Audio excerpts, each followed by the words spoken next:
The Buddha and his Dhamma, the deepest truths of existence. Buddhism originated with an Indian prince known as the Buddha, who taught in northeast India in the 5th century BC.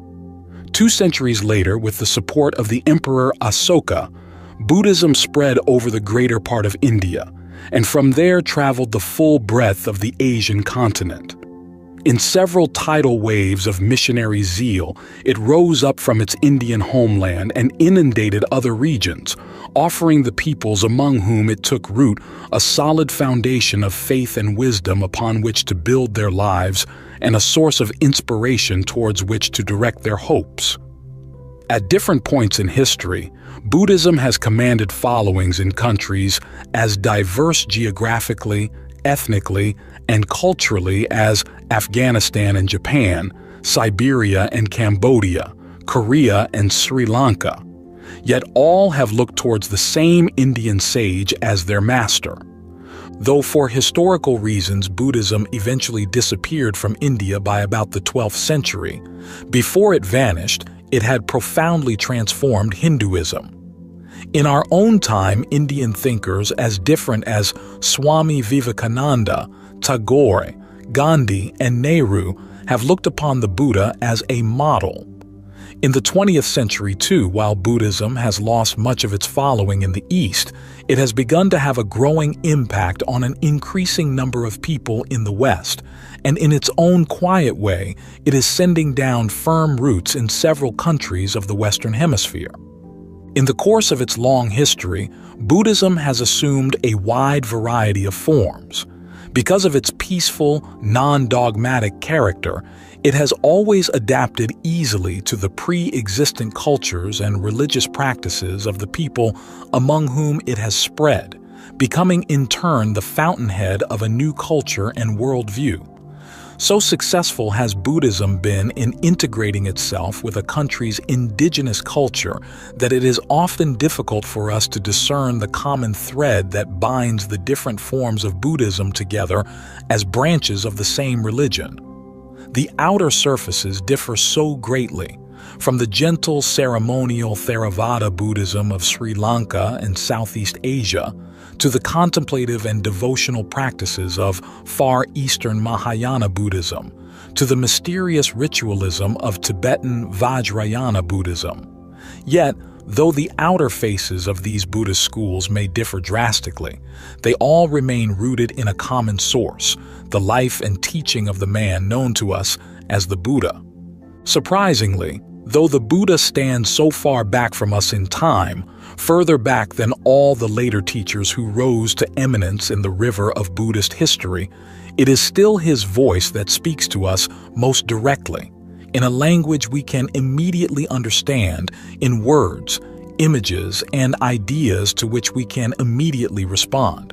If we place side by side the texts of the Chandogya Upanishad and the Buddha's discourse on the Four Noble Truths, which are separated in time by perhaps only 100 years, the former seems to come from a cultural and spiritual milieu so remote we can hardly comprehend it, while the latter sounds almost as if it had been spoken last week in Bombay, London, or New York.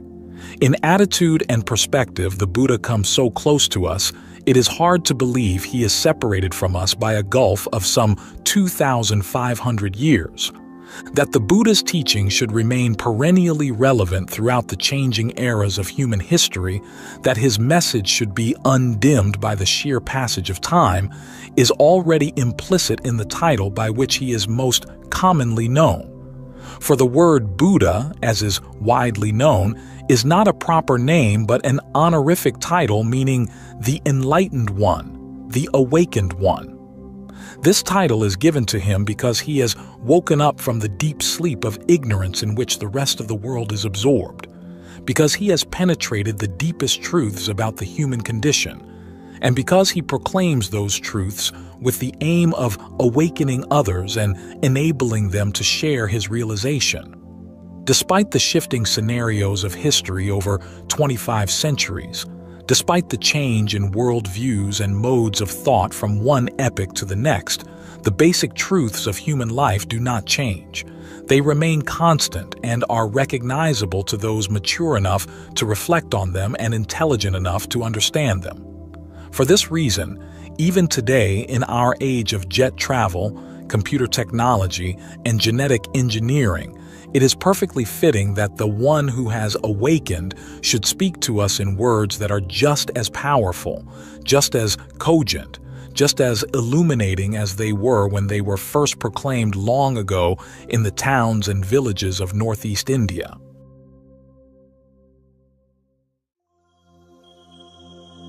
Chapter 1.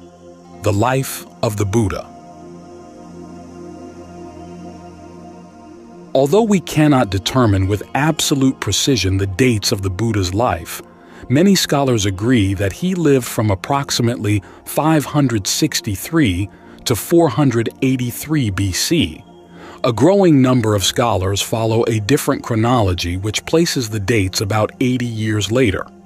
As is natural with a spiritual leader who has made such a powerful impact on human civilization, the account of his life that has come down to us has been embroidered with myth and legend, which serve to bring before the mind's eye the loftiness of his spiritual stature. Nevertheless, in the oldest source on the Buddha's life, the Sutta Pitaka of the Pali Canon, we find a number of texts from which we can construct a fairly realistic picture of his career.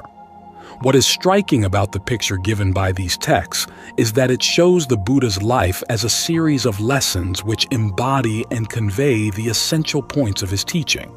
Thus, in his own life, the person and the message merge together in an indissoluble union. The future master was born into the Sakyan clan in a small republic nestled in the Himalayan foothills, in a region which at present lies in southern Nepal. His given name was Siddhartha, Skit Siddhartha, and his family name Gautama.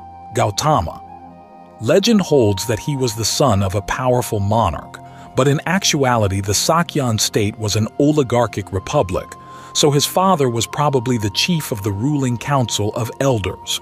By the Buddha's time, the Sakyan state had become a tributary of the powerful state of Kosala, which corresponds to present-day Uttar Pradesh.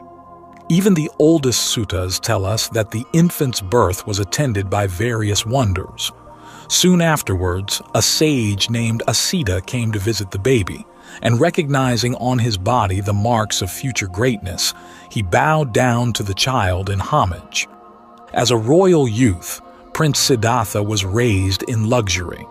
His father had built for him 3 palaces, one for each season of the year, and there he enjoyed himself in the company of his friends. At the age of 16, he married his cousin, a beautiful princess named Yasodhara, and lived a contented life in the Sakyan capital, Kapilavatthu. During this time, he was probably trained in the martial arts and the skills of statecraft.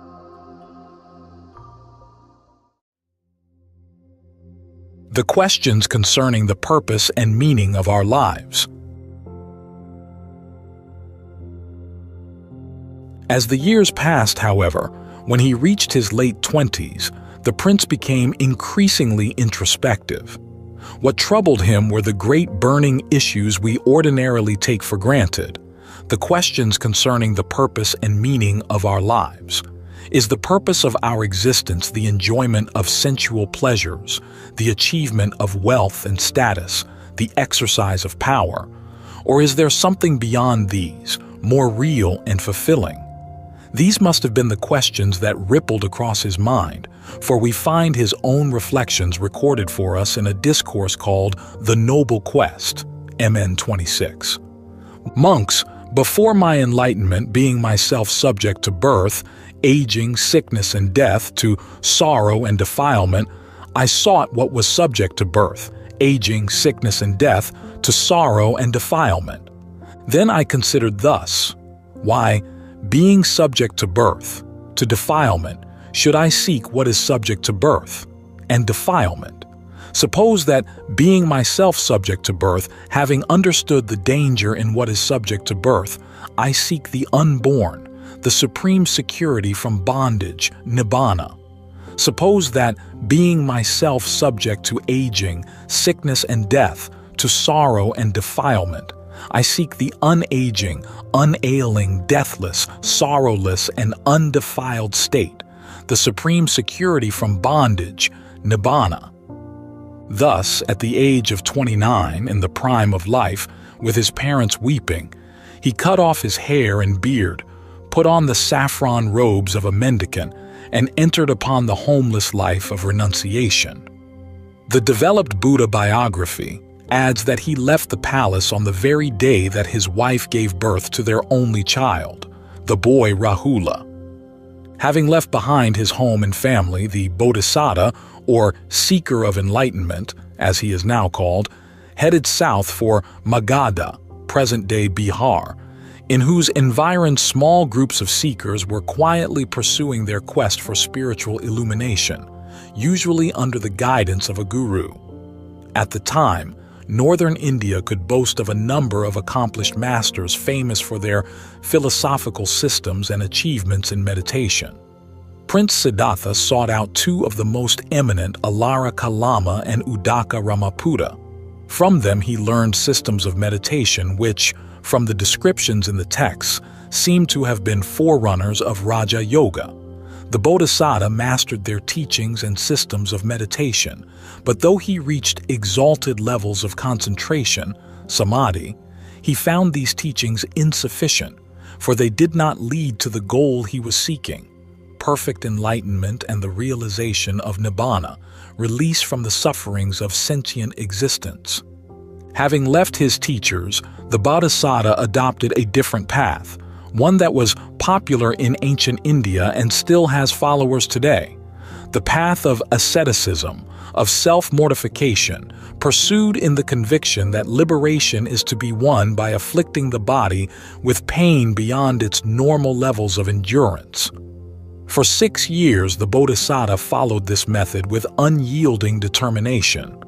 He fasted for days on end until his body looked like a skeleton cloaked in skin. He exposed himself to the heat of the midday sun and the cold of the night. He subjected his flesh to such torments that he came almost to the door of death. Yet, he found that despite his persistence and sincerity, these austerities were futile. Later, he would say that he took the path of self-mortification further than all other ascetics, yet it led not to higher wisdom and enlightenment, but only to physical weakness and the deterioration of his mental faculties. Just then, he thought of another path to enlightenment, one which balanced proper care of the body with sustained contemplation and deep investigation. He would later call this path the middle way, because it avoids the extremes of sensual indulgence and self-mortification. He had experienced both extremes, the former as a prince and the latter as an ascetic, and he knew they were ultimately dead ends. To follow the middle way, however, he realized he would first have to regain his strength. Thus he gave up his practice of austerities and resumed taking nutritious food. At the time, 5 other ascetics had been living in attendance on the Bodhisattva, hoping that when he attained enlightenment he would serve as their guide. But when they saw him partake of substantial meals, they became disgusted with him and left him, thinking the princely ascetic had given up his exertion and reverted to a life of luxury. Now he was alone, and complete solitude allowed him to pursue his quest undisturbed. One day, when his physical strength had returned, he approached a lovely spot in Uruvela by the bank of the Naranjara River. Here he prepared a seat of straw beneath an asvatha tree, later called the Bodhi tree, and sat down cross-legged, making a firm resolution that he would never rise up from that seat until he had won his goal. As night descended, he entered into deeper and deeper stages of meditation until his mind was perfectly calm and composed. Then, the records tell us, in the first watch of the night he directed his concentrated mind to the recollection of his previous lives. Gradually there unfolded before his inner vision his experiences in many past births, even during many cosmic eons. In the middle watch of the night, he developed the divine eye by which he could see beings passing away and taking rebirth in accordance with their karma, their deeds. And in the last watch of the night, he penetrated the deepest truths of existence, the most basic laws of reality, and thereby removed from his mind the subtlest veils of ignorance. When dawn broke, the figure sitting beneath the tree was no longer a bodhisattva, a seeker of enlightenment, but a Buddha, a perfectly enlightened one who had attained the deathless in this very life itself. For several weeks, the newly awakened Buddha remained in the vicinity of the Bodhi tree, contemplating from different angles the Dhamma, the truth he had discovered. Then he came to a new crossroad in his spiritual career. Was he to teach, to try to share his realization with others, or should he instead remain quietly in the forest, enjoying the bliss of liberation alone? At first his mind inclined to keeping quiet, for he thought the truth he had realized was just too deep for others to understand, too difficult to express in words, and he was concerned he would just weary himself trying to convey his realization to others. But now, the texts introduce a dramatic element into the story. Just at the moment the Buddha decided to remain silent, a high deity named Brahma Sahampati, the Lord of 1,000 worlds, realized that if the master remained silent, the world would be lost, deprived of the stainless path to deliverance from suffering. Therefore he descended to earth, bowed down low before the enlightened one, and humbly pleaded with him to teach the Dhamma for the sake of those with little dust in their eyes. The Buddha then gazed out upon the world with his profound vision. He saw that people are like lotuses in a pond at different stages of growth, and he understood that just as some lotuses close to the surface of the water need only the sun's rays to rise above the surface and fully blossom, so there are some people who need only to hear the noble teaching to win enlightenment and gain perfect liberation of mind. When he saw this, his heart was stirred by deep compassion, and he decided to go back into the world and to teach the Dhamma to those who were ready to listen. The first ones he approached were his former companions, the 5 ascetics who had deserted him a few months earlier and were now dwelling in a deer park at Sarnath near Benares. He explained to them the truths he had discovered, and on hearing his discourse they gained insight into the Dhamma, becoming his first disciples. In the months ahead, his following grew by leaps and bounds as both householders and ascetics heard the liberating message, gave up their former creeds, and declared themselves disciples of the Enlightened One. Each year, even into his old age, he would wander among the villages, towns, and cities of the Ganges plain, teaching all who would lend an ear. He would rest only for the 3 months of the rainy season, and then resume his wanderings, which took him from present Delhi even as far east as Bengal. He established a Sangha, an order of monks and nuns, for which he laid down an intricate body of rules and regulations. This order still remains alive today, perhaps, along with the Jain order, the world's oldest continuous institution. He also attracted many lay followers who became devoted supporters of the Master and his Sangha. After an active ministry of 45 years, at the ripe age of 80, the Buddha headed for the northern town of Kusinara. There, surrounded by many disciples, he passed away into the Nibbana element with no remainder of conditioned existence, severing forever his bondage to the round of rebirths. I said earlier that each of the major events in the Buddha's life gives us a specific object lesson in his teaching. Now I want to draw out the lessons suggested by these events. First, the Bodhisattva's awakening to the harsh realities of human existence. His discovery of our bondage to old age, illness, and death teaches us the importance of deep reflection and critical thinking. His awakening reflects back to us the somnambulance in which we usually live, mired in our pleasures and petty concerns, oblivious to the great affair staring us in the face at every moment of our lives. His awakening reminds us that we ourselves must emerge from the comfortable but dangerous cocoon of ignorance in which we have settled down, that we must break away from our thoughtless infatuation with our youth, health, and vitality, that we must rise to a new level of mature understanding which will enable us to triumph in our inevitable encounter with the Lord of Death. The Bodhisattva's departure from the palace, his great renunciation, teaches us a lesson in values. It shows us that from among the wide range of values which we can draw upon to give order to our lives, the quest for enlightenment and liberation should reign supreme. This goal ranks far above the pleasure, wealth, and power to which we ordinarily give priority, even above the call of social duty and mundane responsibilities. This does not mean, of course, that everyone who wants to follow the Buddha's path must be ready to leave behind home and family and adopt the lifestyle of a monk or nun. The Buddha's community of disciples included many householders as well as monks, devout laymen and laywomen who attained high levels of awakening while living active lives within the world. But the Buddha's example does show us that we must all order our values according to a scale which gives the highest place to the most worthy goal, to that which is also the most real of all realities, nibbana. And we should never allow the claims of mundane obligations to pull us away from pursuing our aspiration.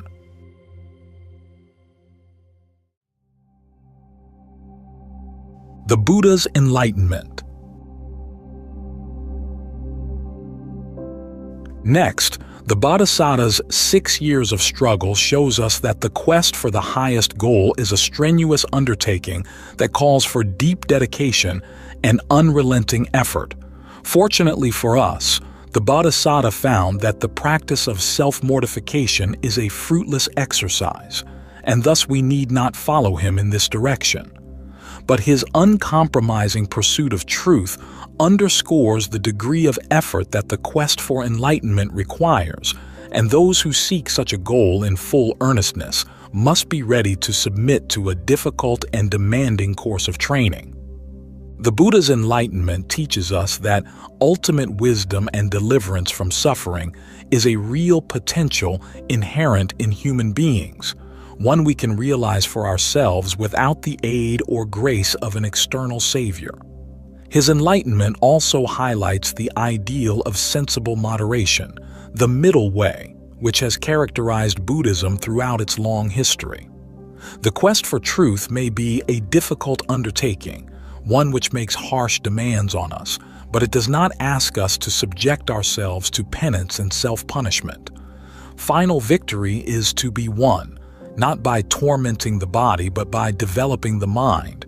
And this takes place through a course of training that balances care for the body with the cultivation of our higher spiritual faculties. The decision the Buddha made after his enlightenment brings home another lesson to us. At this critical juncture, when he was faced with the choice of either keeping his enlightenment to himself or taking up the challenge of teaching others, the mandate of compassion prevailed in his heart. Leaving behind the quietude of the forest, he took upon himself the burden of guiding errant humanity along the path to liberation. This choice has had a tremendous impact on the subsequent development of Buddhism, for throughout its long history, the spirit of compassion has been the heartbeat of the Buddha's dispensation, its innermost animating spirit.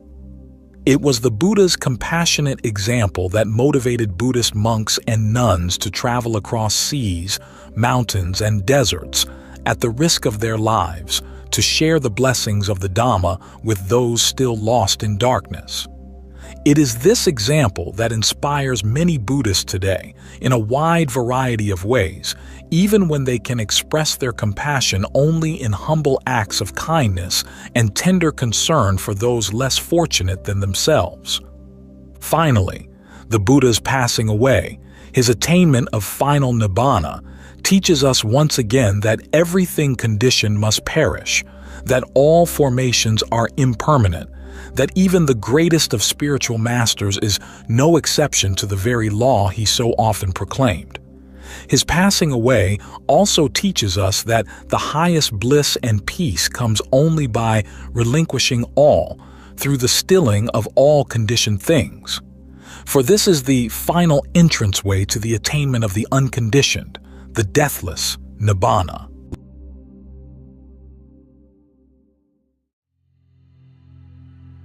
Chapter 2. The Buddha's Mission. To ask why the Buddha's teaching proved so attractive and gained such a large following among all sectors of Northeast Indian society is to raise a question which is also relevant to us today. For we live at a time when Buddhism is exerting a strong appeal upon an increasing number of people, especially among those whose level of education and capacity for reflection has made them indifferent to the claims of revealed religion. I believe the remarkable success of Buddhism, as well as its contemporary appeal, can be understood principally in terms of two factors. One, the aim of the teaching, and the other, its methodological features.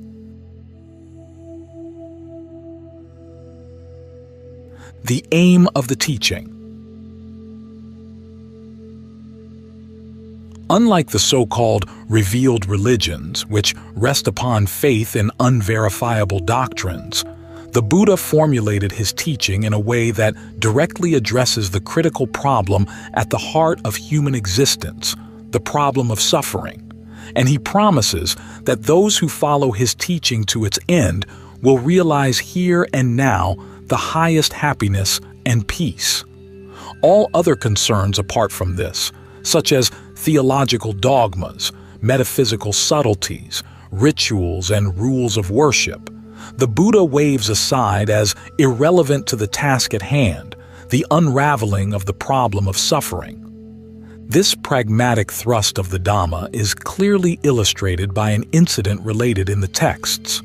Once a monk named Malunkyaputta was pondering the great metaphysical questions, whether the world is eternal or non-eternal, infinite or finite, etc. And he felt unhappy because the Buddha had refused to answer them. So one day, Malunkyaputta went to the master and told him, "Either you answer these questions for me, or I leave the order." The Buddha then told Malunkyaputta that the spiritual life did not depend on any answers to these questions, which were mere distractions from the real challenge of following the path. He then compared the metaphysician to a man struck by a poisoned arrow. When his relatives bring a surgeon, the man tells him, "I won't let you remove the arrow until you let me know the name of the man who struck me, the type of bow he used, the material from which the arrow was made, and the kind of poison he used." That man would die, the Buddha said, before the arrow was removed, and so too the metaphysician, struck with the arrow of suffering, will die without ever finding the path to freedom. Not only does the Buddha make suffering and release from suffering the focus of his teaching, but he deals with the problem of suffering in a way that reveals an extraordinary degree of psychological insight.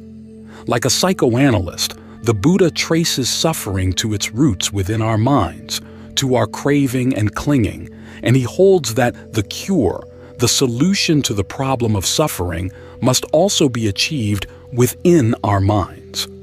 To gain freedom from suffering, it is futile to pray to the gods, to worship holy objects, to attach ourselves to rituals and ceremonies. Since suffering arises from our own mental defilements, we have to purify our minds of these defilements, from our greed, hatred, and ignorance, and this requires profound inner honesty. While other religions lead us outward, towards ideas of a deity who determines our fate, or to lofty philosophical abstractions like the idea of a universal self or a non-dual reality in which all opposites are resolved, the Buddha leads us back to ourselves, always keeping his teaching attuned to the hard facts of experience. He places the mind at the forefront of his analysis and says that it is the mind which fashions our actions, the mind which shapes our destiny, the mind which leads us towards misery or happiness. The beginning point of the teaching is the ordinary mind, in bondage and subject to suffering. The end point is the enlightened mind, completely purified and liberated from suffering. The whole teaching unfolds between these 2 points, taking the most direct route.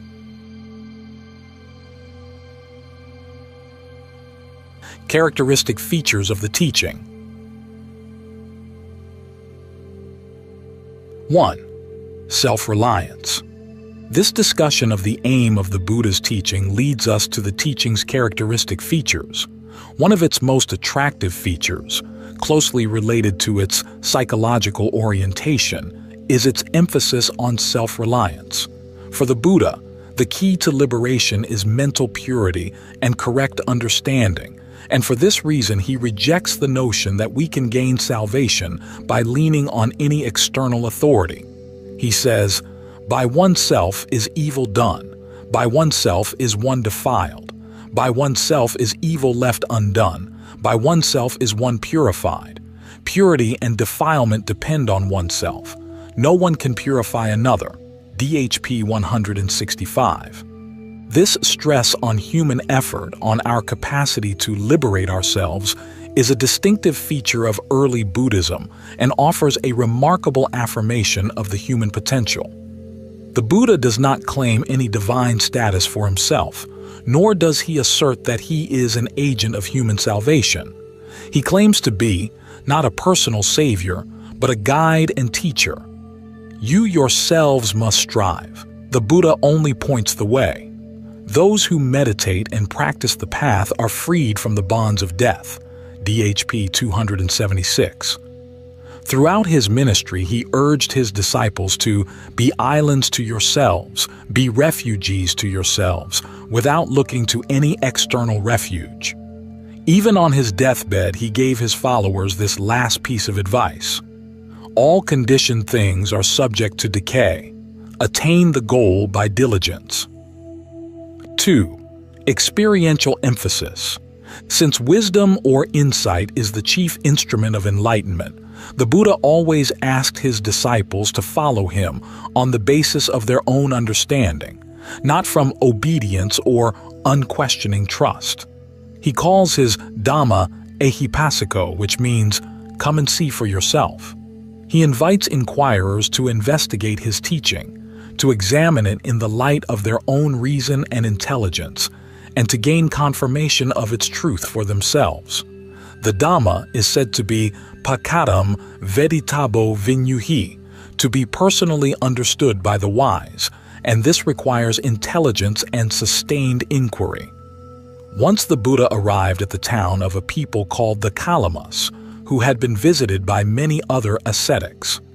Each visiting teacher would praise his own doctrine to the sky and tear down the views of his rivals, and this left the Kalamas utterly confused. So when the Buddha arrived, they came to him, explained their dilemma, and asked if he could offer some guidance. The Buddha did not praise his own teaching and attack his rivals.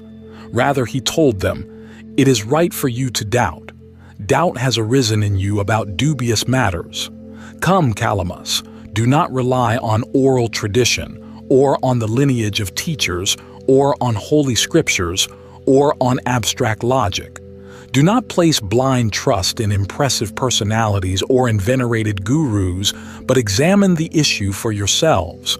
When you know for yourselves that something is unwholesome and harmful, then you should reject it.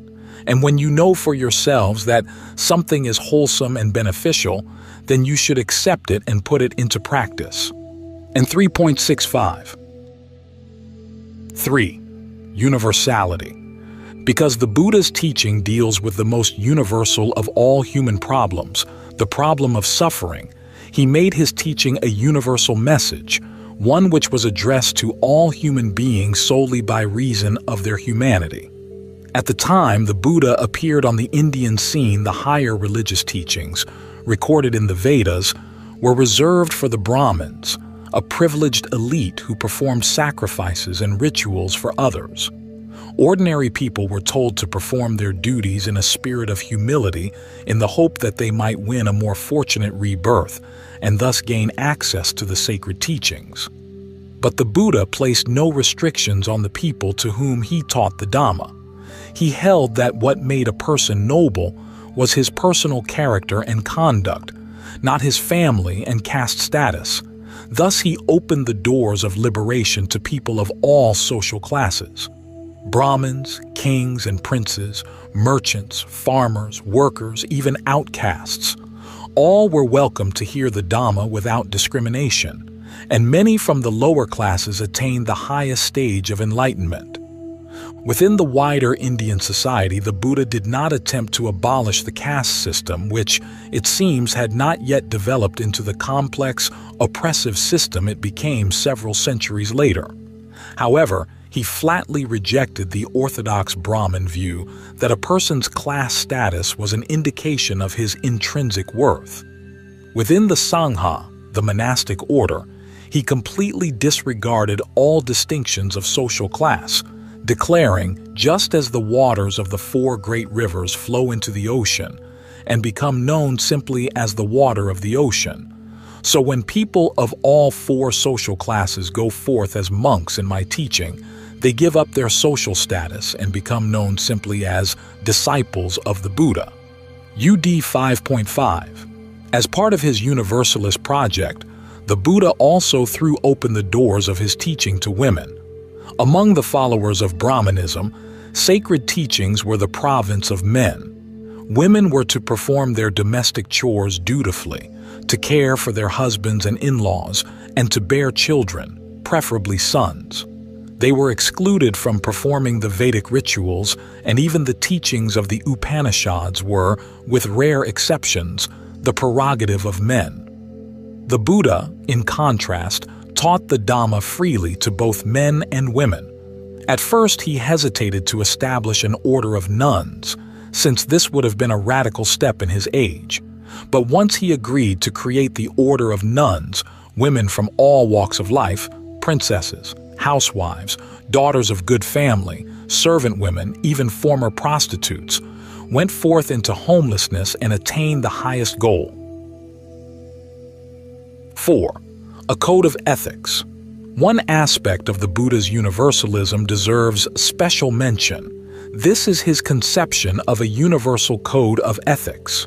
It would be too extreme to say that the Buddha was the first religious teacher to formulate a moral code, for moral codes of different kinds had been laid down from the dawn of civilization. But it might not be far-fetched to say that the Buddha was one of the very first teachers to separate out true moral principles from the complex fabric of social norms and communal customs with which they were generally interwoven. With astute sophistication of thought, the Buddha provides for us an abstract principle to use as a guideline in determining the basic precepts of morality. This is the rule of using oneself as a standard, atanam upamam kattva, for deciding how to treat others. From this abstract principle, he derives the four main precepts of his moral code: to abstain from killing, from stealing, from sexual misconduct, and from lying. In the interest of personal welfare and communal harmony, he adds a fifth: to abstain from intoxicants. Together, these give us the 5 precepts, Panchasila, the basic moral code of Buddhism. The Buddha, however, did not regard morality merely as a set of rules based on reasoning.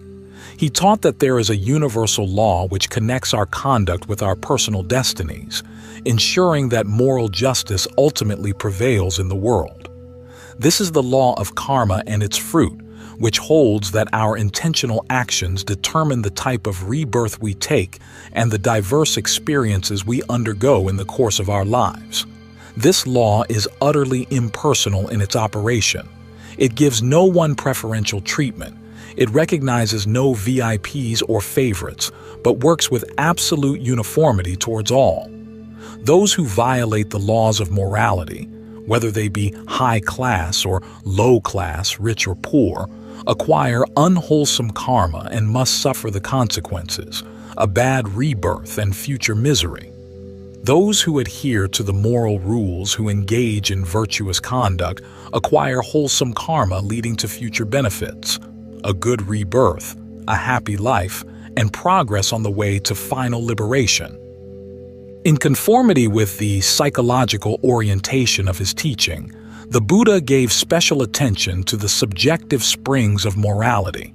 He traces immoral behavior to three mental factors called the three unwholesome roots: greed, hatred, and delusion. And he traces ethical behavior to their opposites, the three wholesome roots: non-greed or generosity, non-hate or kindness, and non-delusion or wisdom. He also directs us to a more refined interior level of ethical purity to be achieved by developing, in meditation, four lofty attitudes called the divine abodes, Brahma Vihara. These are loving kindness, metta, the wish for the happiness and welfare of all beings; compassion, karuna, the wish that all afflicted with suffering be freed from their suffering; altruistic joy, mudita, rejoicing in the happiness and success of others; and equanimity, upekkha, impartiality of mind. These four attitudes are to be developed universally, towards all beings without distinctions or discrimination. Before I close, there is one further feature of the Buddha's method that I want to mention. This is what might be called his skill in means. Through his deep meditative attainments and his enlightened wisdom, the Buddha had the special ability to discover the precise way to teach the people who came to him for guidance. He could read deep into the hidden recesses of a person's heart, perceive that person's aptitudes and interests, and frame his teaching in the exact way needed to transform that person and lead him or her on to the path of freedom. The texts abound in many examples of this supreme pedagogic skill of the Buddha. Here I will relate just two famous instances.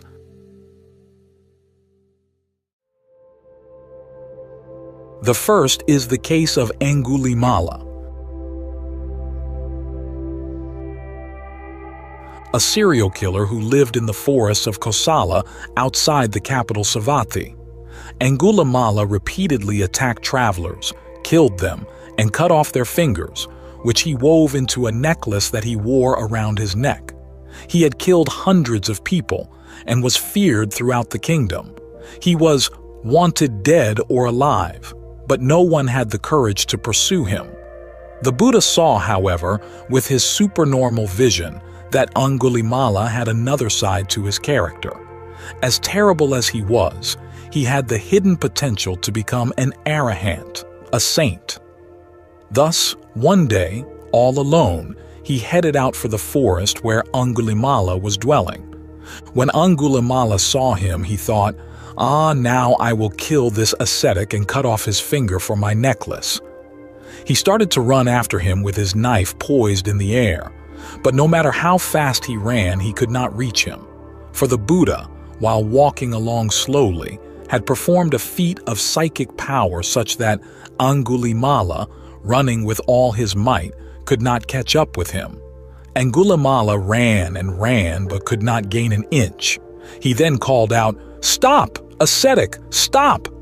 The Buddha replied, "I have stopped, Angulimala. You stop too." This statement had a deep impact on the criminal, an impact which struck down to the depths of his heart. He realized that the ascetic before him was the famous teacher, the enlightened one, and he knew the Buddha had come to him out of compassion, to save him from his terrible deeds. He threw away his knife, bowed down at the master's feet, and asked to be accepted as a monk. The Buddha admitted him into the order, and after a short time Angulimala became an arahant, perfectly wise and deeply compassionate.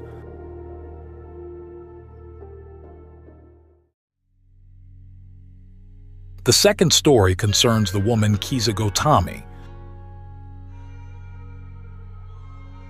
She was a poor woman who had married into a wealthy family, but she did not bear children and was thus scorned by her in-laws. This made her very miserable, but after some time she conceived and gave birth to a son, who became for her the source of boundless joy. Now that she had brought forth an heir to their wealth, everyone else in her husband's family too accepted her. But a few months after his birth, the child died, and Kisagotami became distraught. She refused to believe the boy was dead, but convinced herself he was only ill. Thus she went around everywhere asking people to give her medicine for her son. The townsfolk ridiculed her and abused her, calling her a mad woman, until she finally came into the presence of the Buddha. When she asked him for medicine, he did not give her an eloquent sermon on impermanence. He told her that he could indeed make some medicine for her son, but first she would have to bring him one ingredient: mustard seeds from a home where no one had ever died. Quite optimistic, she went from house to house, asking for mustard seeds. At each door, people readily gave her seeds, but when she asked the donor whether anyone in that home had ever died, she was told, "Here a father has died, here a mother, here a wife, here a husband, a brother, a sister," and so on. She thus came to see that death is the universal fate of all living beings, not a unique calamity that befell her own son. So she returned to the Buddha, aware now of the universal law of impermanence. When the master saw her coming, he asked her, "Did you bring the mustard seeds, Gautami?" And she replied, "Done, sir. Is this business of the mustard seeds? Grant me a refuge." The Buddha had her ordained as a nun, and after some time she realized the highest goal and became one of the most eminent nuns in the Bhikkhuni Sangha, or order of nuns. To sum up, the Buddha's mission was to establish a path to spiritual perfection, to full enlightenment and nibbana, liberation from suffering. He did this by propounding a teaching that acknowledged our capacity for attaining spiritual perfection, yet which also remained fully respectful of the intelligence and autonomy of human beings. His approach was psychological in orientation, non-dogmatic, pragmatic, and open to investigation.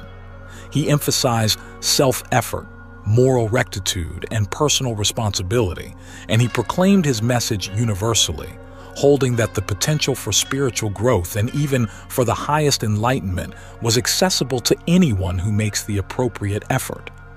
It is these factors that give to the ancient teaching of the Buddha such a distinctly modern flavor, making it so relevant to us in these times of shifting ideas and changing values.